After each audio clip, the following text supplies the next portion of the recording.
The world is saved.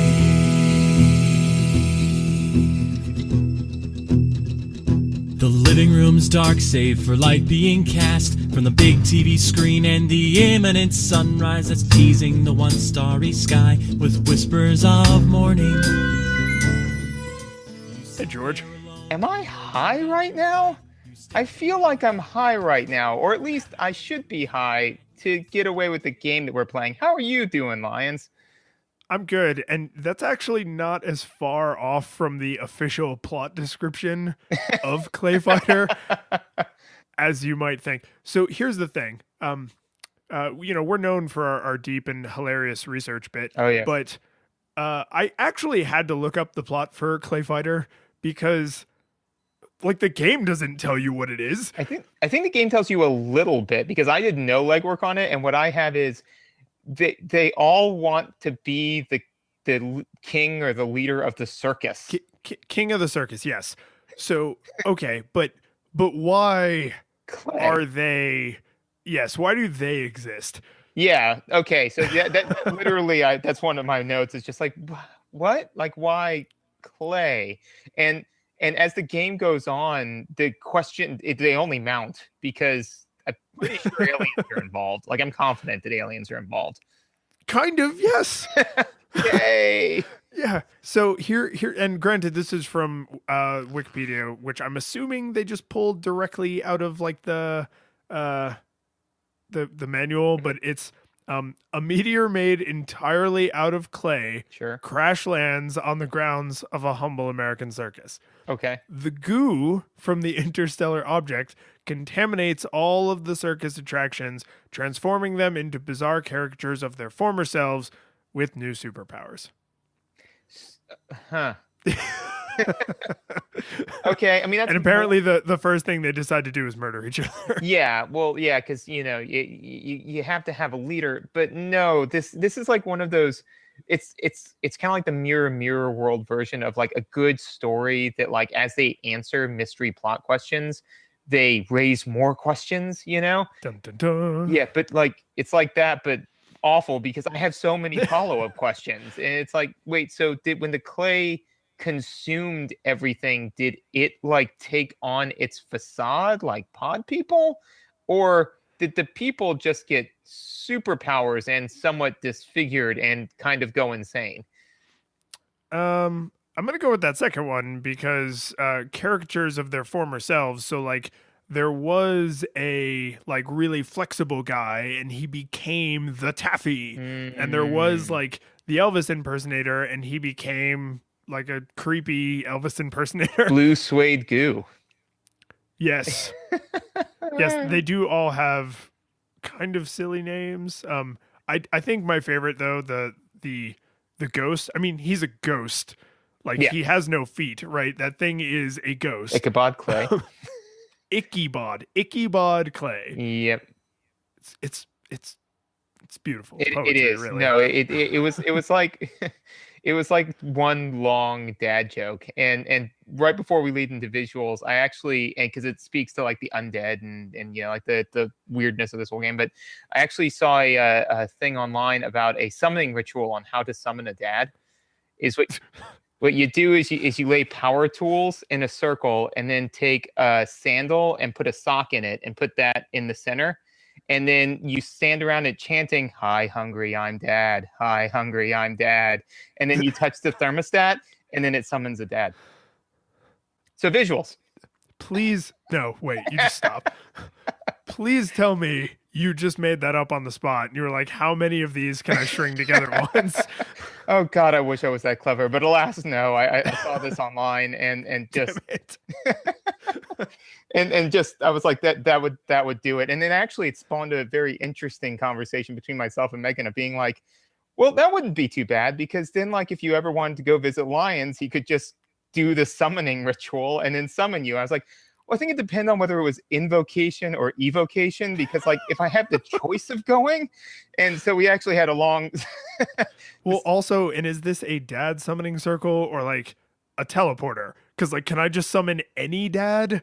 Like, if I have one of your sandals and one of your socks, is that how I summon you specifically? Do I have to touch your thermostat? Like, how does this work? No, these are all good questions, and then that would actually completely change like the reason to become a father. Is not because like not because you really want to have kids and like raise something good in this world. Like it's like airfare is really garbage, and like I just want to be able to teleport.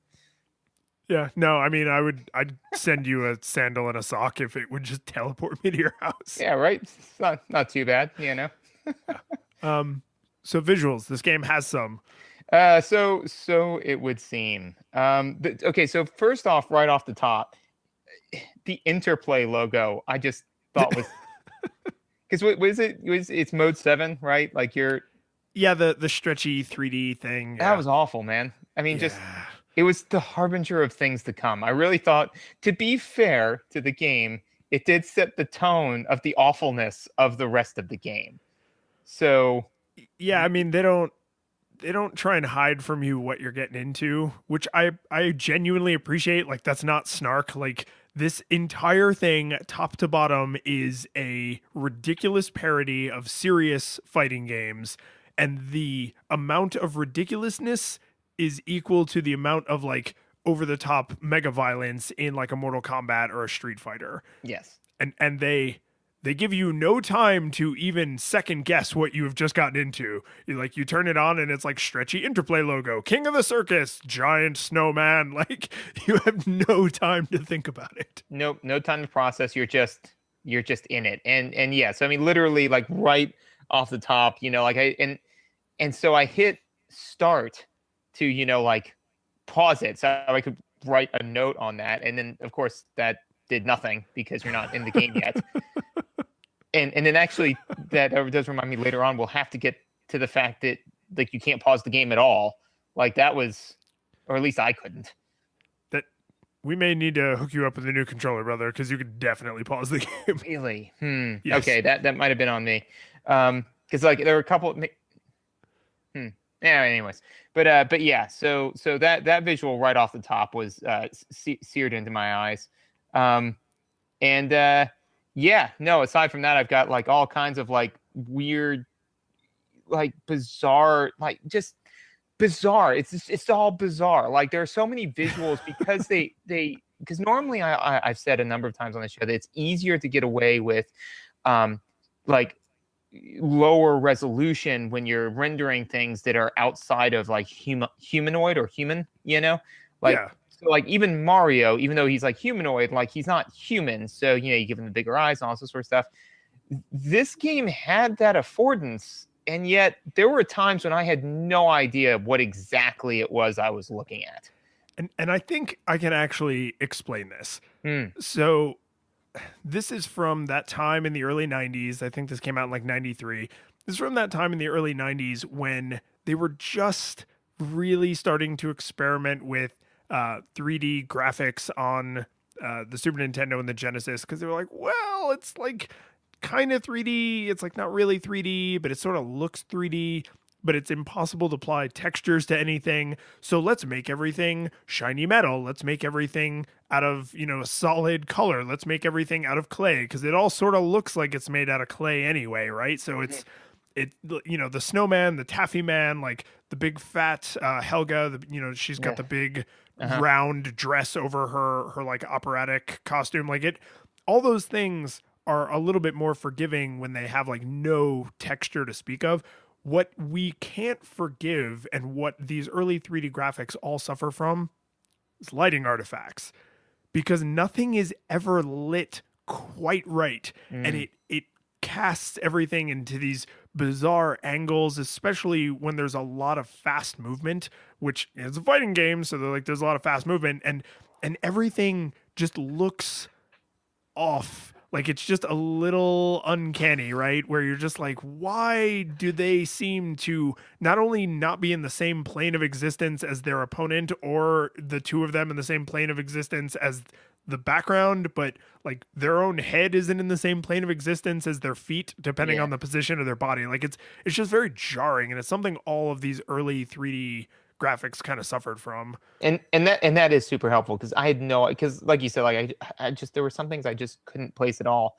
there were also some choices that they made with visuals where they were just inexplicably and stupidly bad. Like, and so for one of the ones that literally I stopped and I wrote this note down, and then later on I was able to figure it out, which was one of the fighters I picked up was Tiny.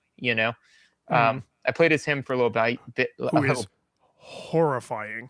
Yeah, he is. He is what everybody who, like, if you had Play-Doh, right, and you were trying to do Terminator 2 Judgment Day, right? Well, the T-1000 is easy, right? But when you try to mold Arnold Schwarzenegger out of Play-Doh, that's what Tiny looks like. It looks like an 8-year-old's attempt at that, Yep.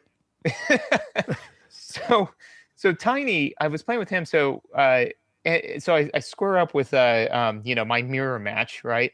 So it's like Tiny versus Tiny, and I'm like, okay, fine. But other Tiny is in like the gold suit, and I'm in the red suit, right? Yeah. So apparently they just literally have palette 1 and palette 2, right? Correct. Yeah, because Tiny's tongue is the same color as his Speedo, and when and when he's got on the yellow Speedo, his tongue is yellow. And I had no idea what I was looking at when I knocked him unconscious, because he's got this something hanging out of his mouth. And I was like, oh, sweet dear God, is that like his clay brain? Like, what is that? And it wasn't until I got laid out that I was just kind of like, oh, it's his tongue, which still doesn't look good. Like, even when I knew it was his tongue, I'm like, that's still garbage animation. But at least it's now my brain can actually recognize it as something. But yeah, just stuff like that where it's like, come on, guys, come on. I mean, I know that cocaine's not going to do itself, but give it like 10 minutes, which is coincidentally less time than it took us to get to the cocaine reference in this episode. No, well done. There are a series of weird visual design choices.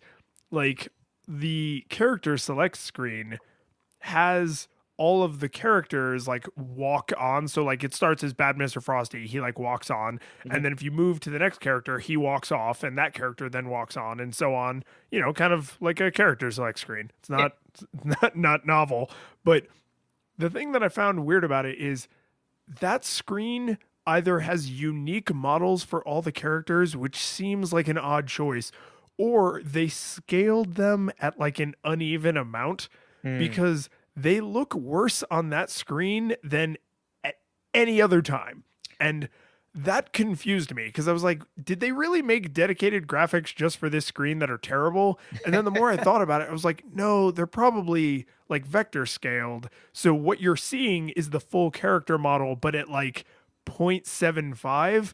And anyone who has ever even considered pixel art for half a second will tell you that pixels don't work that way. And scaling them in uneven number, and anything besides like whole, like half or double or triple or whatever, does not work. It can't. It literally can't, because you have to lose pixels somewhere. You can't just have half of a pixel or a third of a pixel. So my thinking is they just like squashed them to make them fit above the description of the character and their like backstory, if you can call it that. But why? Like, why not just show their face like every other fighting game ever made? Why not make their character model take up more of the screen so you can show them at full resolution? Like, why the squashed model? Like, it's so hideous. And you cannot play the game without going through the character select screen. So it's not like everyone won't see this. And again, like I said, just so many bizarre choices where you're like, there are so many. I mean, I can think like an easy workaround would be just, like you said, like have the character appear full screen and then just put the text on top, like where the life bar would be. I mean, you've already got, like on the characters, if you want the bio there on the character select screen, you don't need a life bar or a timer or any of that sort of stuff. There's plenty of room. Yeah, no, it's just inexplicable stuff like that. The only thing I can think of is that literally they're trying to tell you, like, look, man, just brace up. Like every single thing is bracing you for how little attention they put into this game.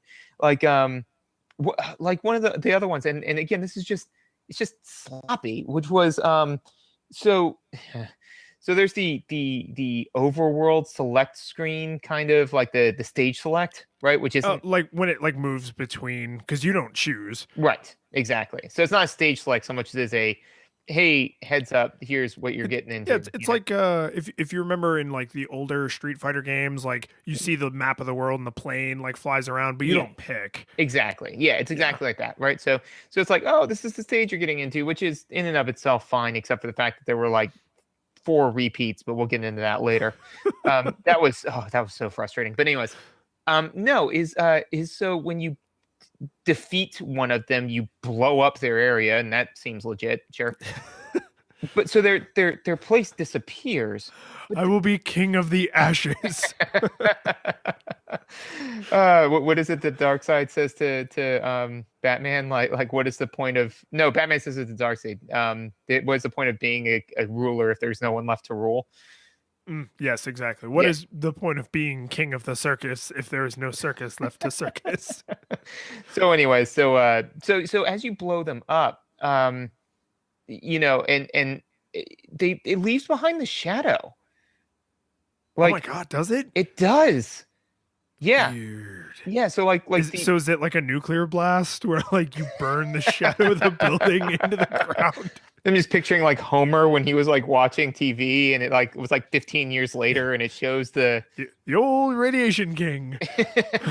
But yeah, no, I mean like so it's just the shadows aren't like stark, you know, but they exist. And so like it leaves this kind of like bizarre pockmark, but instead of literally coming up with just a pockmark graphic like a crater, which they literally use later in the game, right, to just put where you've defeated it, you know, they just left it. It just turns into green grass, which doesn't make any sense, with a shadow that doesn't make any sense, in the middle of a voided space, which doesn't make any sense, where like the earth continually slams into other earth to provide more spaces, which doesn't really make any sense. It's just sloppy.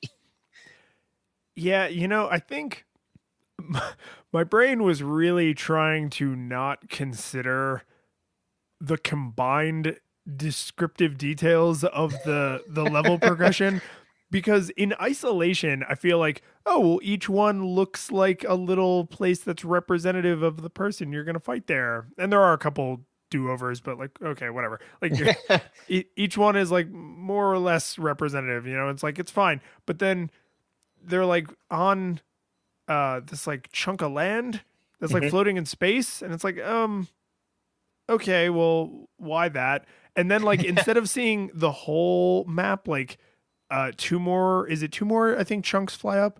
I think it's 3 chunks total, because so the first one is there, and then kaboom and kaboom. I think that there's a final kaboom, which is for N boss, for 100% pure. Yes.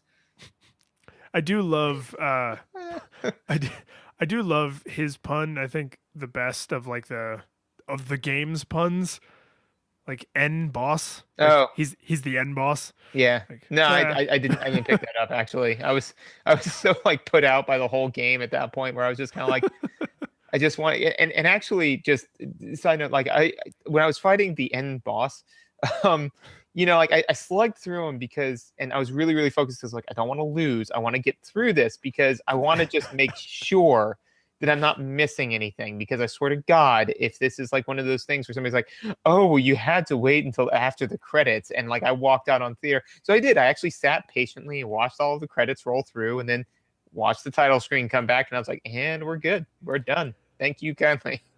So did you, I assume as usual, you played on easy? I played on easy. Oh yeah. Yeah. So you only get the little descriptor text, I think, on normal and hard.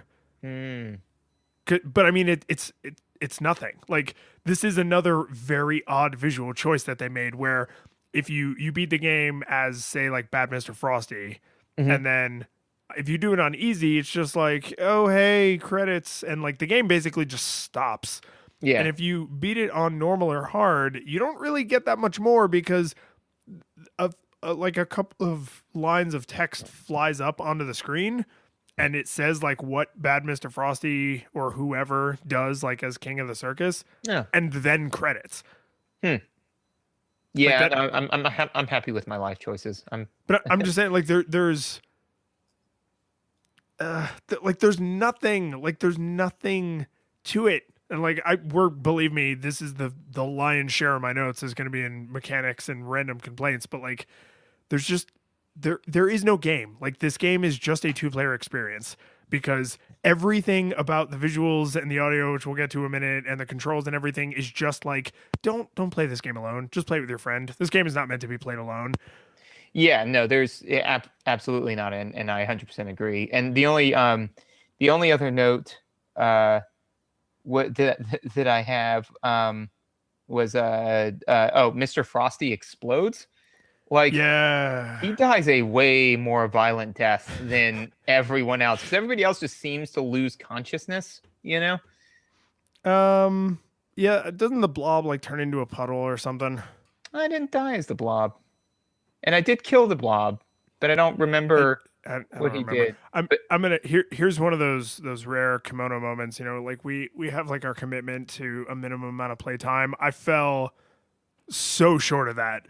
Like I just couldn't do it, dude. Like I could not. I couldn't. Well, if I remember correctly, to continue on to make sure is that the thing was we want to play for a minimum amount of time or beat the game, you know? And yes, technically I did beat it in like 9 minutes. Yeah. So I mean, like I beat it and then double backed around and played for like another 5 minutes. And I was just like, I can't do this again, Sharon. Like So I want to talk about the visuals from this one other angle, because this I do not believe has actually happened to us yet, and I would be interested to hear your thoughts. I think we both agree that we do not like the visuals in this game. Correct. But one of the ways we always discuss visuals is like how well they serve gameplay, and like super good, like incredibly well. Like every character is completely unique. No two characters look even close to the same. There aren't enough stages, which is weird, but like each background is completely unique. There's also not equally enough music, but like there's several different pieces. But it, like I always knew when I was hitting someone or when I had been hit. The game is fairly good about if like you do hit each other at the same time, like you just both take damage. Like I actually did a double knockout once. Oh yeah. Because like that's a thing they allow to happen. So the visual, if it's like, oh, we both hit each other at the same time, but only I took damage, like that would be annoying. So you just both take damage. Like when I was writing out my notes, I was like, I hate these graphics so much, and yet I can't actually say they're not accomplishing their job. Yeah, no, that's actually a fair point. I didn't this time take any notes on like how the visual service gameplay, honestly, because if I had to figure out why I missed this, is because there's just so little gameplay, you know? Yeah. So I mean, like I would say that they service. You're right. They do a good job servicing gameplay. I would say that they didn't do anything where I looked at it and I was like, this is something where, you know, like other fighting games, you know, don't do this, and this is someplace where they went above and beyond. They did do one thing, and this strays a bit into mechanics that I didn't really care for, which was like you said, like if you like punch, you can punch each other at the same time, right? And I like that. But what I don't like is that like if you jump up and kick, right, that animation holds, and if you get touched anywhere by that extended leg, it'll register as a hit, and that felt clunky to me. Yeah, I can't say for sure. I feel like most fighting games would respond that way, but the characters in this are fairly large. So like if you're in a jumping, kicking animation, you are now somewhat untouchable because you're coming down in the kicking animation. They can't go over your leg to punch you in the face because you're coming from the top down.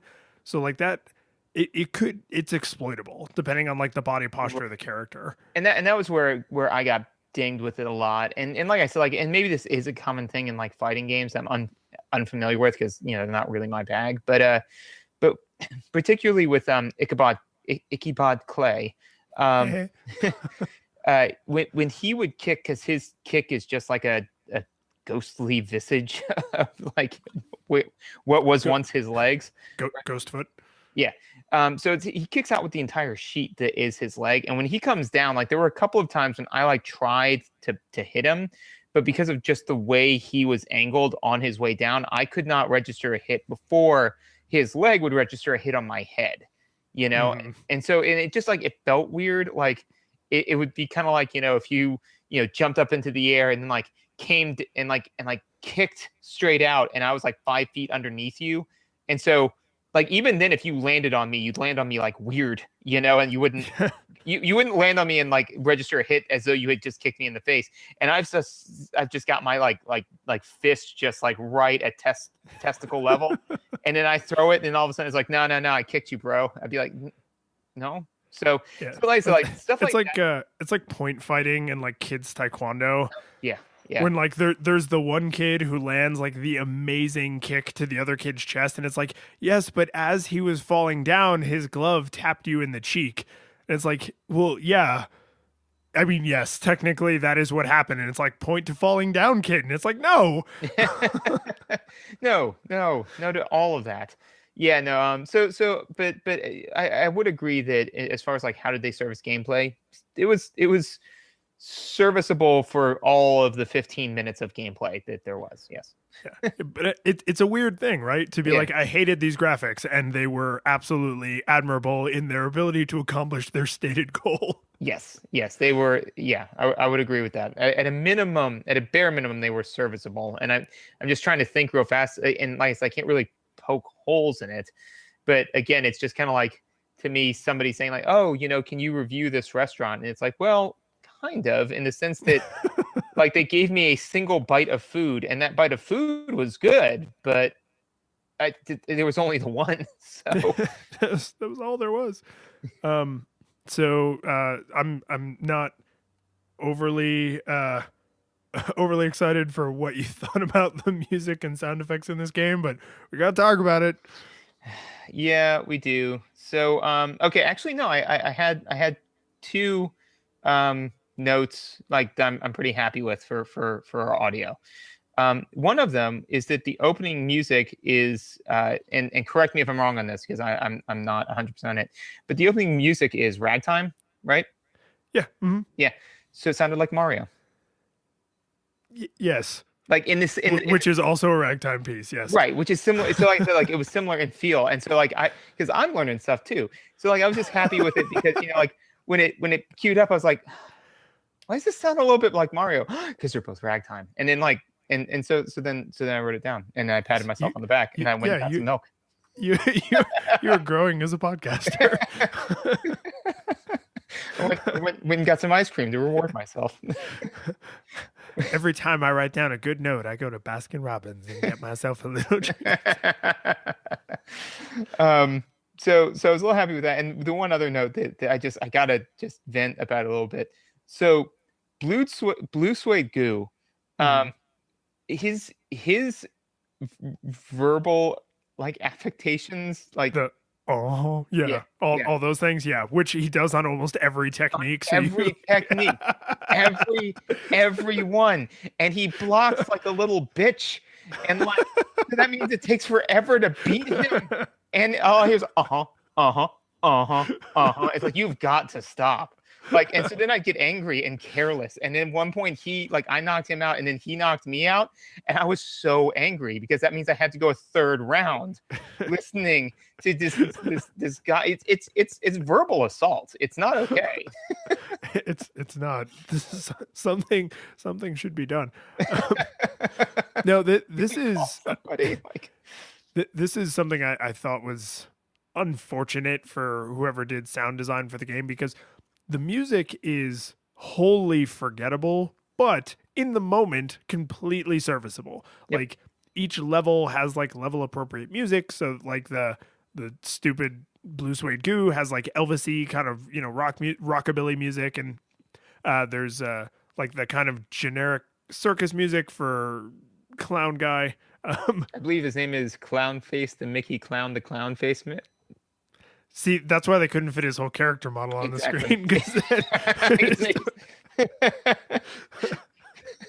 Because originally they had a shirt that said all of that, but then they just couldn't fit it all on. That shirt looks terrible. Just give him suspenders.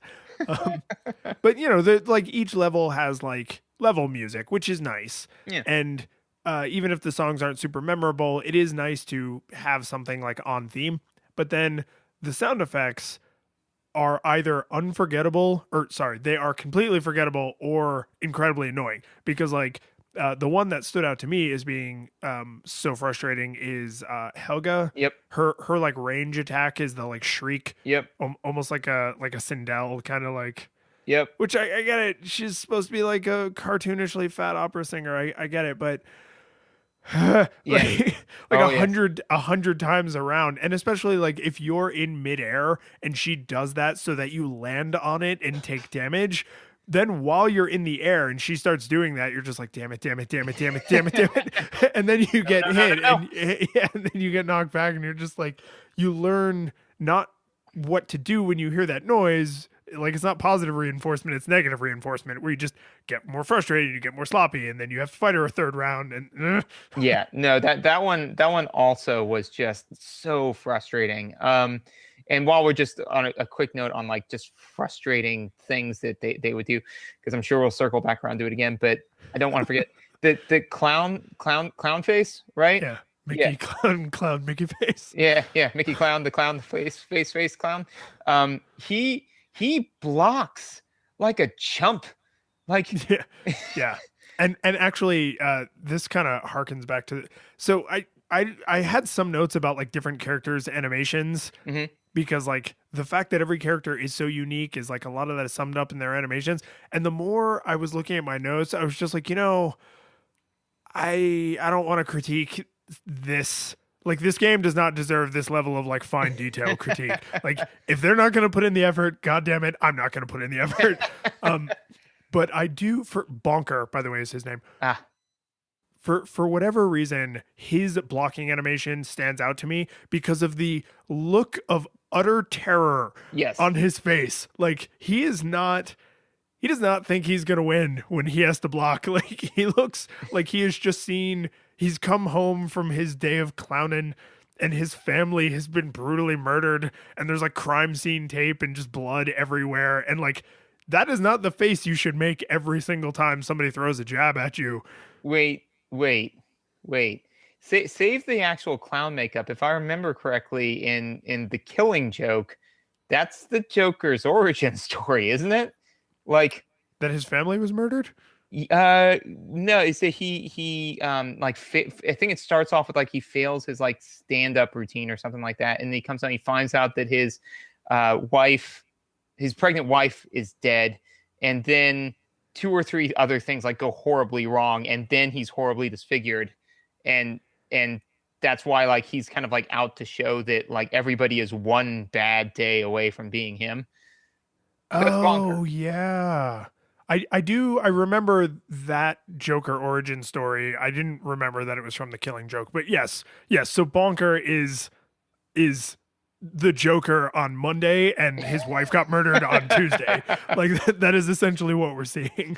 Yeah. Now I don't know why I'm just like picturing some of like Heath Ledger Joker's lines coming out of Bonker's mouth. Like that I'd watch. See, but the whole point of this game is to be like kind of silly, Looney Tunes style satire, and now we're straying right back into Christopher Nolan like super heavy territory. Like that would not be ClayFighter, that'd be a whole other thing. That's true, but I mean ClayFighter meets Mortal Kombat. Like, I mean, I'd throw 15 minutes at that. Yeah, I mean that's fair, but consider the tone you just described in this game engine, and while you're fighting Bonker, now instead of seeing the look of terror every time he blocks, you have to also see the look of terror paired with a horrible ultra compressed 16-bit. Want to know how I got these scars? Like super fast, like every time he blocks. I don't want any of that. That sounds awful. My actual last note, because I did not have much in the way of audio, but I was I was like, we'll go for quality over quantity, unlike this game where they went for neither quality nor quantity.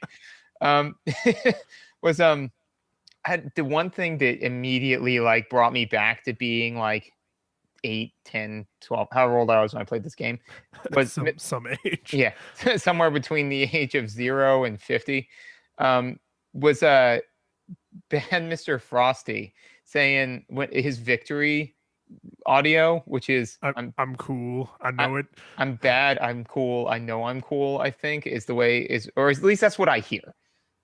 That's what I don't. We'll check it out and put it in the show notes. Yeah, check the show notes. Now, and to be fair, the only reason why I'm not going to defend that interpretation at all is because I've just literally I can't unhear it because it's all I heard when I was 8. And like yeah. But yeah, it's a wrong song there. It gets stuck in there forever. Oh yeah, like the opening to Aladdin. Like I just recently in my 30s got those right.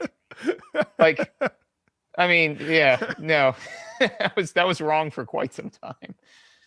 Yeah, that is a weird thing about being a parent watching movies like old Disney movies now, like with my kids, and you are probably going through this same thing with your son. Is I'll hear something and like I'll be distracted, so I will hear the audio and my brain is processing it not through a nostalgia earpiece, which makes me hear it correctly, and then it's like these two memories are like clashing in my brain where like childhood me is like, no, that's not what they say this ridiculous thing, and then adult me is like, no, I just heard it.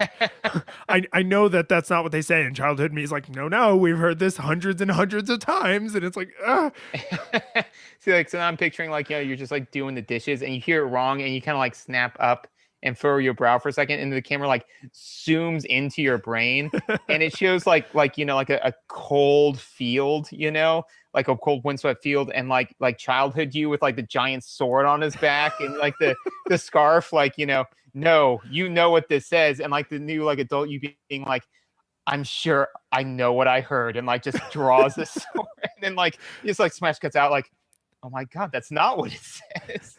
Yeah, no, it feels like the opposite of how you would feel if you were awoken as like a secret CIA operative. Nice. It's like that, but in reverse, where like you thought you were living your best life ever, and then it's like, my life has actually been a lie. It reminds me of a Kyle Kinane bit where he just basically says, he assumes he's been activated as a super spy, and thus he assumes he speaks fluent Mandarin because he's in a Chinese restaurant. But then it becomes painfully clear that he only speaks remedial Spanish. So you're like, oh, I'm a super spy, I must be activated. And then you're just kind of like running around. You're like, yeah, no, I obviously know parkour. And then like people are like, why is he trying to jump off of his roof? But oh God, his legs. But honestly, that's all I've got for audio, is just that basically, like you said, the actual set pieces are, we've run into this in a number of games, so they're forgettable, Yeah. And audio is dead to me now. Yeah. And the rest is garbage. So I do have a single note for controls, because controls and mechanics, like, they often go together very tightly, but sometimes we've had a good reason to call out controls specifically. And I have incredibly standard fighter fare. Like, sure. I mean, because, and I mean that in a derogatory way, because there is no deeper layer. There is no third dimension to this chessboard. There is no joke you don't get. There's no pun or reference you're unaware of. Like, the controls are exactly what they are. There's no super moves. There's no finishing. Nothing. There's nothing. There's nothing. Punch, kick, block, jump. Like, there's a couple of special moves per character, and that is it. There's nothing to unlock. There's no upgrades. There's nothing. No, there's nothing. There's literally nothing about this game to write home about. There are enough like special moves. I know for a fact that there's one, maybe two special moves per character, and that's it, man. I mean, like, and it's literally just enough so that way you could say like they exist, you know. But aside from that, and just the overall size of the character, which does slightly change their hitbox, there is just not a lot to this, man. Nope. Which actually I thought was interesting, an interesting choice with N boss. And I feel like a lot of fighting games do this, where the last boss is like a giant scary monster of some kind.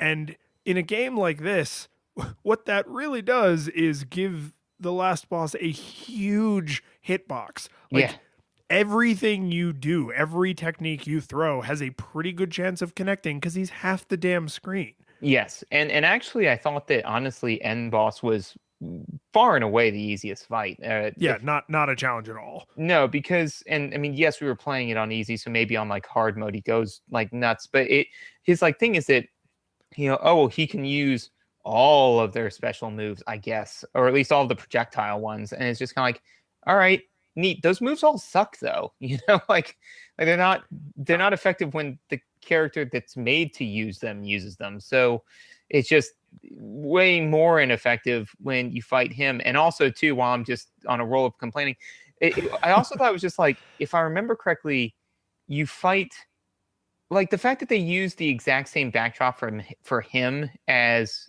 the the blob, right? Blob, yeah. Yeah, that bothered me, because it feels lazy. Yeah, because it's just kind of like, oh, and so while so like the fact that they have repeat fights in their story mode is obnoxious to me. I mean, like, it's just kind of like, okay, you know what, you built 6 characters out, you clearly made this for a 2-player experience. There's no need to have necessarily like a campaign mode, but obviously you want to have some kind of 1-player experience. So yeah, just line them all up in a row. I'll beat them all and we'll move on with life. But the fact you had to fight like Taffy twice and Bonkers twice, like, it's just why? And okay, so here's the comment I've been saving literally the entire show. This game feels lazy, and not lazy in like a we don't care about the quality of our product kind of way, not lazy in like a this is just a sloppy cash grab kind of way. It may have been those things, but that's not what I mean.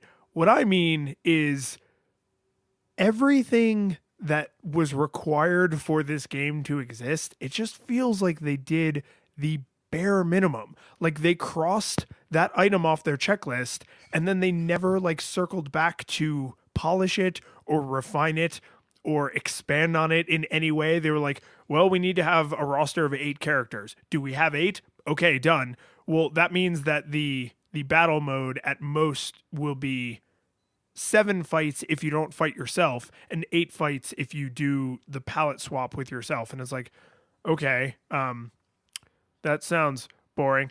Okay, so we want at least 10 fights, so you fight 2 of the characters twice. And it's like, all you had to do was say you have to beat each person twice. Right. Like, there you go. Because then it would be like, oh, Bonker recovered. And like, so you're putting him down. And like, while you were fighting him, like Helga recovered and you have to go and like put her down for good. And then like, when you finally beaten everybody twice, then end boss shows up. But to beat everybody once and then like 2 of them twice just feels like they had some minimum number of fights that the 1-player mode had to have. And the second they got to it, they were just like, ship it. Yep. Or like, even if for like the 2 that you revisit, if they did a really intense palette swap on it, like, then like you said, like it could be like, oh, even if it zombie Taffy. Yeah. Or like, like End Boss brought them back to life, which would actually give you some kind of a narrative through line. And then like, kind of be like, oh, End Boss is evil because, like I'm trying to win and be king of the circus. And he's like now throwing honest to God zombies in my way, like whatever. I mean, there's a million different clever ways to handle this, but I agree with you completely, where basically they were just kind of like, do we have 8 fighters? Yes. It's like, well, we want to have 10 fights. It's like, okay, well, considering how completely banal all of the fight and like desaturated all of these fighters are, like, yes, the character models are interesting, but that's where it ends. Like you said, it's got weak punch, moderate punch, strong punch. That's it. I mean, like, so for the cost of animating those additional things to just give the game a little bit more oomph would, be nice. I mean, like, this game would be a lot less offensive, I think, or a lot less just drab if there were like if there was something more to it, like more characters, like if it was something where it was more like Smash Brothers, where you like take away the fact that Smash Brothers actually has some very intensive mechanics, but even if you just had like that many character models and all of them behaved kind of similarly, it might at least make the game somewhat interesting. But it's just, oh, you guys, the 8 characters, they all do basically the exact same thing. In fact, Yes. I would rather have more characters and fewer set pieces, you know? Yeah, agreed. Yeah, because it's like even if every background was just a circus tent, like you're in a field outside of the circus tent. Yeah. Like if the fights themselves were more engaging and more interesting, because I mean I'm not good at these kinds of games. Like I'm not terrible at them, but they're far and away not like my thing. And I was able to win a couple fights on hard without putting in any substantial effort to like getting good at the game, because it's like, you know what it is? Like you've played brawlers, right? God, I'm drawing a blank. Like Golden Axe, but like a more modern brawler. Oh yeah. This feels like a fighting game, but with like brawler mechanics, where it's like keep pushing, strong punch until they stop getting up. Like Yep. you don't really have to. Not only do you not have any special techniques to master, but they don't have any special techniques to throw at you, so you don't have to get good at defending against them. It's just like the creators of the game are doing the bare minimum, and the character you're fighting is doing the bare minimum, and you can do the bare minimum to beat them. Like it's just, and like I thought about putting these into their respective sections, but I kind of lumped them all together at the end, which is like some of the weirdly budget things that I noticed, like the MVP that they never went back to polish. Everybody has one win-loss animation. Mm-hmm. So if you're playing as Bad Mr. Frosty and you have a string of successes like I did on my first playthrough on easy, like just I'm bad, I'm cool, I know it, whatever he says, like just freaking 16 times in a row, just like over and over and over and over and over. And then like if you're trying to play on hard and you're like being challenged, like you have the same death animation every single time. And if you keep getting by the same person, you have to see their same single win animation every single time. Like, and then the announcer has a single set of dialogue. Like every round starts with the exact same recording. Every round ends with the exact same recording. Like it's like, well, we have to have an announcer at the beginning of the match, so we're going to record a single line of dialogue, and then we're just going to play it however many matches you play. If you play 100 matches, you're going to hear it 100 times. Yeah. No, I agree with that. And I think that you hit something, which is that in certainly in fighting games, so like in Mario or in platformers or whatever, you can get away with, well, no, actually I think it's okay, novelty or seeking the unique, right? Like that's kind of what a lot of these, especially in fighting games, you want, right? Because basically there is no like different stages, or power-ups generally or things like that, right? Like it's literally you are given almost in a scientific way continual side-by-side comparisons, right? Yeah. I mean, basically, right? Like you're just running the same experiment over and over and over again. So what you need is things that are unique. And I mean, like, let's juxtapose this with like Mortal Kombat, right? Like people, they all have their like 3 or 4 unique special moves. They have their finishing moves. They all kind of like, even though they all kind of move in the same way, like some of them like kick a little bit differently and like punch a little bit differently. And so, especially in later games, like the skill ceiling is incredibly high, right? Like how high you can push your own personal skill before you cap out on the game.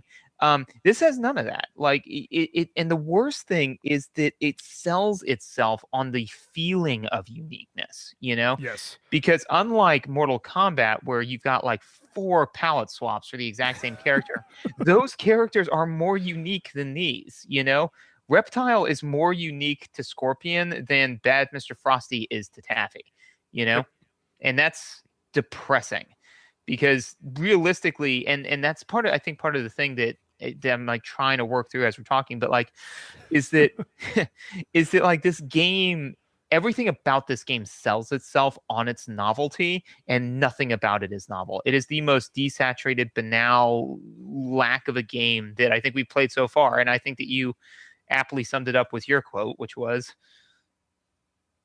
Oh no, please. Oh, like you says, you don't hate this game, you nothing it. It's I just nothing it. yeah, like you nothing this game. Like it just you can't.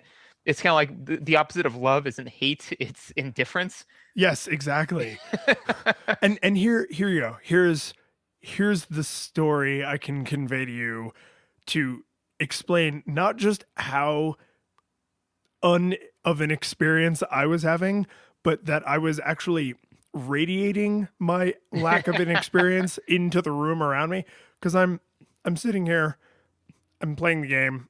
I also have I type my notes, so I have a notes document open on my laptop, and I'm typing my notes, and Susan is sitting nearby crafting, and she was like, "You've had that thing paused for an awful long time," and I was like, "Oh well, I was just taking some notes," and then like actually looked at my computer, and I had done like 12 other things, like like I checked my email, like there was a thing with my bank that I had to mess with, like there were just like 20 other little tasks, and like every time I paused the game to take a note, I would just be like, oh well, while I'm here I'll check Twitter. Oh, while I'm here I'll go and see if my calendar is in order for the next week. Like and she actually, I think what she literally said was, "You are finding any excuse to not play this game." And I was like, I just don't want to. Like I don't even want to hate play it. Like with Zelda 2, I know you love that game.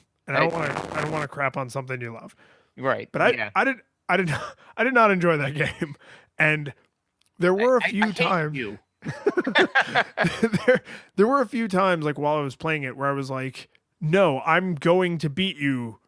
What should be a trivial exercise. Like, no, I'm going to cross this bridge. I'm going to beat this monster. I'm going to solve this puzzle, like whatever it was. But it was like not out of a desire to succeed. It was out of hate for the world of Zelda 2. Whereas like with ClayFighter, they're like, hey man, you want to be king of the circus. And I'm like, no, I really don't. It's like, oh, you're just gonna let this other guy be king of the circus? I don't even care if there is a circus. Like it's not that I don't care who the king is, it's that all of you could just stop existing. Yeah. And that I almost feel bad ripping this hard on something that people like put time and effort and money and resources into, but God, it's nothing. It's so nothing. To be fair, I think that they'll live through us chiding their 15 minutes of effort, $5. But I mean, like, and I kind of had a similar thing, and this leads into one of my, because unfortunately I felt a little guilty because I just didn't have amazing notes for this, because it's just there's nothing to grip onto. It is the void, like there's nothing there. No, it's purgatory. Yeah. So like I normally when I walk out, because I play the games in my study, so like when I walk out, I'm normally either like, oh man, I'm really enjoying playing this game, it does this well, it does this well, it does this thing, and kind of give Megan like a primer for the episode that she's then going to have to go listen to. So I'm sure she's just kind of like, oh good, I get to hear it twice. Or like I'll come out just being like and I do that thing that we both do, which I'm like, this game is frustrating and unfair, and I'm going to tell you why. Like sit down. It is lecture time. Yeah, because that's like, instead of, because we don't do like the like controlling the screen rage quit generally, like we do the like, no, I'm going to systematically tell you why this game is flawed, and it's not me, it is the game, and it's very important. And like so. I didn't do either of those things. I just like walked out and just started making myself some coffee. And Megan's like, "Are you done playing for the evening?" And I was like, "Yeah."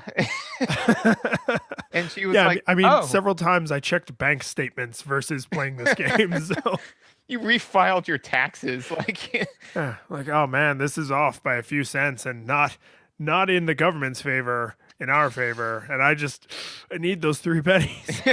So, and actually, one of my notes was that I realized I was actually living in continual fear of hitting a skill wall in this game, because I knew I just didn't have the fire in me to even try to scale it. Like to use your example of Legend of Zelda 2, where like I was just kind of like no, I just kept hurling myself at the brick wall, because I was like, I swear to God, I will knock this wall down. But this one I was just kind of like, if I stumble I'm just never gonna get back up. I'm just gonna be like, I live here now, and then just wait for the grass to grow around me. So I do have one potentially redeeming thing in this game to discuss, and this may actually be present in other fighting games, but I can't think of one. So here we go.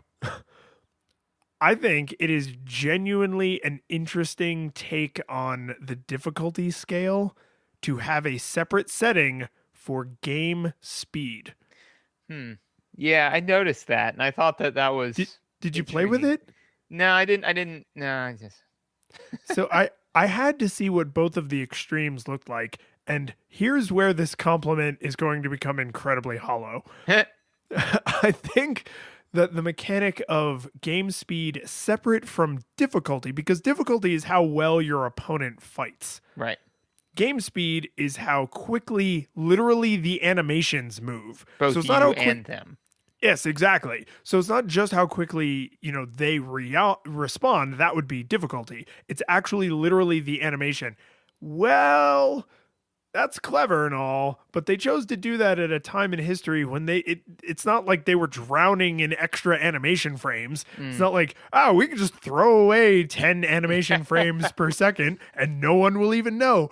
The difference, because there's 9 delineations, and the difference between game speed 1 is like, it's like trying to stream a YouTube video in 4K to like a Nokia candy bar phone from the 90s.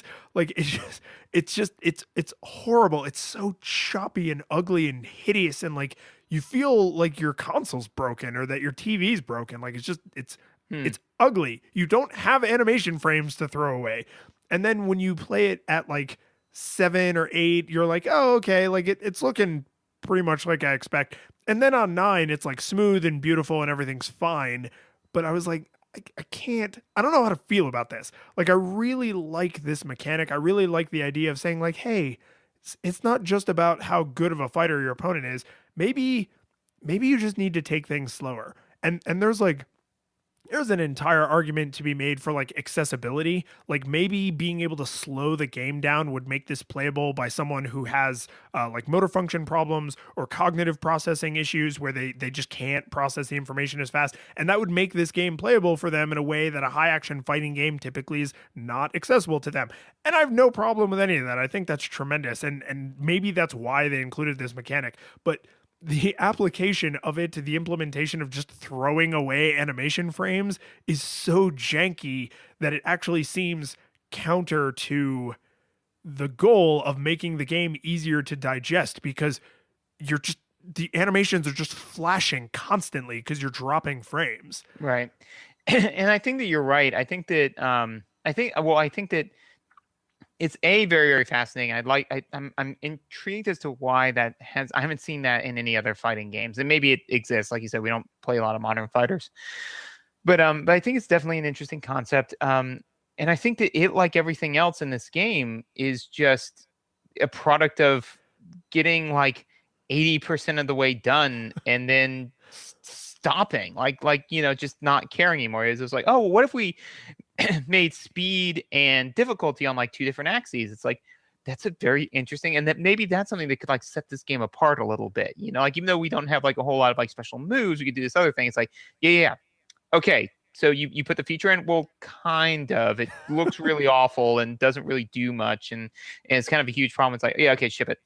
And it's just like, come on, because that is as wacky and over the top as the characters want to believe that they are. A funny version of Elvis is not that novel. No. A Gumby parody is not that novel. And it's not that everything has to be new and original, but the game, as you said, it wants so bad for you to think that it is novel and clever and satirical and haha, look how antithetical we are to the ultra violence in Mortal Kombat and Street Fighter and those kind of games. But then this one like truly novel idea that I really don't think I've ever seen. I've seen game speed, but it's usually the weird stand-in for difficulty. Right.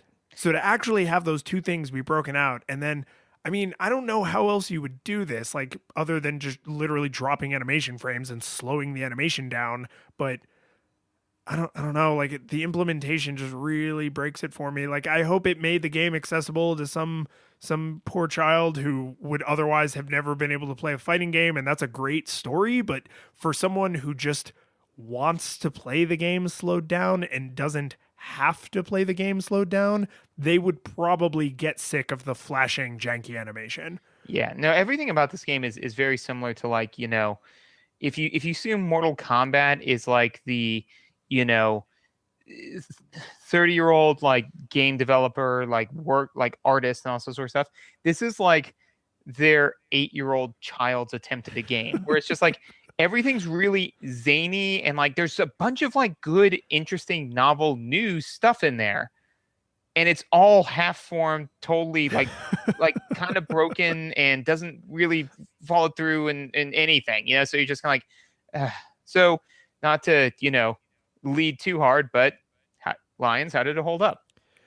Well, so we didn't actually at the top of the show talk about like what our nostalgia goggles for this was, which I want to do real quick as this kind of closing segment, because I think it is more directly relevant than it's been on a lot of other games. What are your nostalgia goggles for this game? My nostalgia goggle, this is one I had at my dad's house, and I remember playing it like regularly and enjoying it. And that's kind of it, though. It's all kind of like just like the game itself, just kind of grayed over. And like I couldn't tell you any details other than like the one detail that stands out just so crisp in my mind is the blob special move of turning into a buzzsaw. And like, I remembered that, and everything else is just a wash. Yeah. So I'm almost positive that the only place I ever played this was at my friend's house across the street.